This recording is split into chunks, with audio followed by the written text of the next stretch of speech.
Phil, first of all, welcome back to the club. We've got some questions from the fans who asked on Twitter, sending their questions, and we'll run through those, and you can answer those for us. First one is from Ben Cropper, a young man you know very well from your.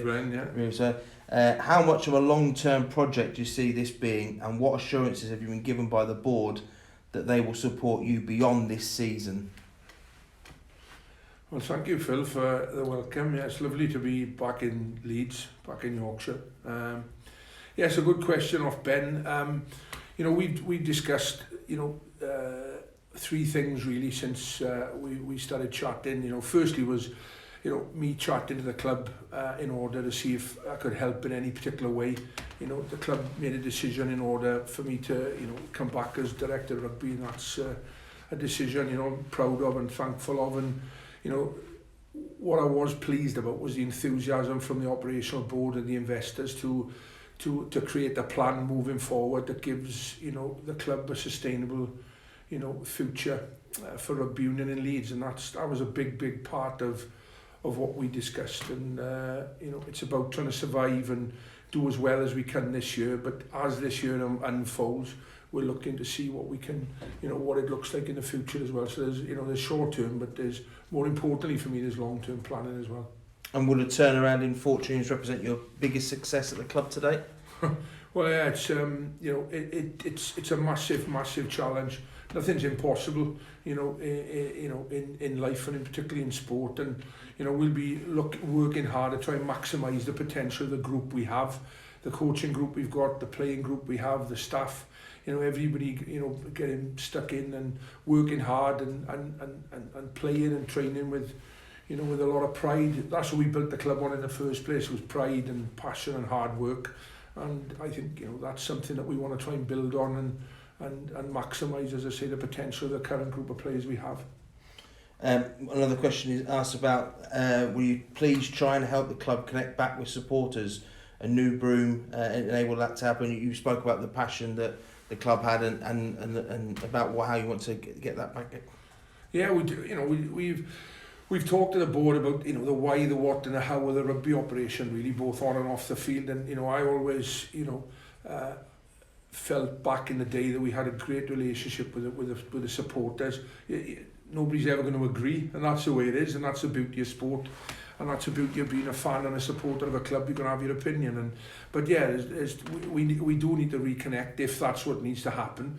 It'll be good to see, hopefully, some old faces and some new faces, and talk about the passion I certainly have for Leeds and the club and what it means to me and my family, and hopefully reconnect and get as many people as we can to Headingley to watch us play. Talk about passion for the club. A big passionate fan is Susie Woofenden, and Susie's sent in a couple of questions. What are your first priorities? Good question, Susie. Yeah, firstly, as I say, is to get us playing, to try and create a bit of clarity and a bit of certainty for the players. Get a good coaching week going. Get a simple game plan where we become difficult to beat, and that's not going to be easy to achieve. But having watched the boys play, I think there's a lot of potential in the current group. We'll work very hard between myself and the coaches, the conditioning staff to get us right on the playing field. That's the most important thing, to get some confidence, and that'll come from clarity and certainty in the way we're trying to play. And that'll be done in the coaching field. So it's coaching, coaching first and foremost, and then, transferring that onto the match day. And it's about the team performance to start with, and then we can build from there. And one of the follow-ups, something you've been speaking to the press about this afternoon, Susie says the name change to Yorkshire was part of Sir Ian McGeechan's vision for the club, which has ultimately failed, not to mention alienated fans from other clubs in the region. Is it time to revisit this so we can move on? Yeah, I think we've got to respect people's visions and intentions in the right way, and but for me it's Leeds. It's always been Leeds Tykes, and that's something that we did speak about at the board meeting, and I think they were already on with that, to be fair. So I think that's something that we'll look forward to changing in due course. I'm not sure what the ramifications are of that, but I'm pretty sure it's going to change, and it's then about moving forward as Leeds Tykes and trying to build and grow like we did previously. Next question comes from Angela Rimington Brown. Angela's a big supporter of the club, comes to nearly all the games home and away. She asks, I feel half the battle is a lack of training time, obviously referring to the team being part-time now. How can you use that time you have to make a difference and start getting bonus points and that elusive first win? Obviously, you've come from Namibia and that part-time environment, so that's something you're already quite used to. Yeah, Phil, it's a good question, Angela, that, because, you know, it happened in North Wales when I went up there a few years ago. It's happened with Namibia. You know, I'm used to working full-time with teams, obviously, but yeah, it's you know, it's about trying to see if we can increase the training time first and foremost, but also, as I said earlier, it's about trying to get a simple game plan, you know, with clarity, you know, which provides certainty, and then that will build momentum. It'll all be about trying to get some good performance goals in, some good training time done, achieved, and try to transfer that into matches in order to, you know, sometimes we're not winning on the scoreboard, we are winning certain battles on the field, and I think those are the key things that need to happen in the first instance.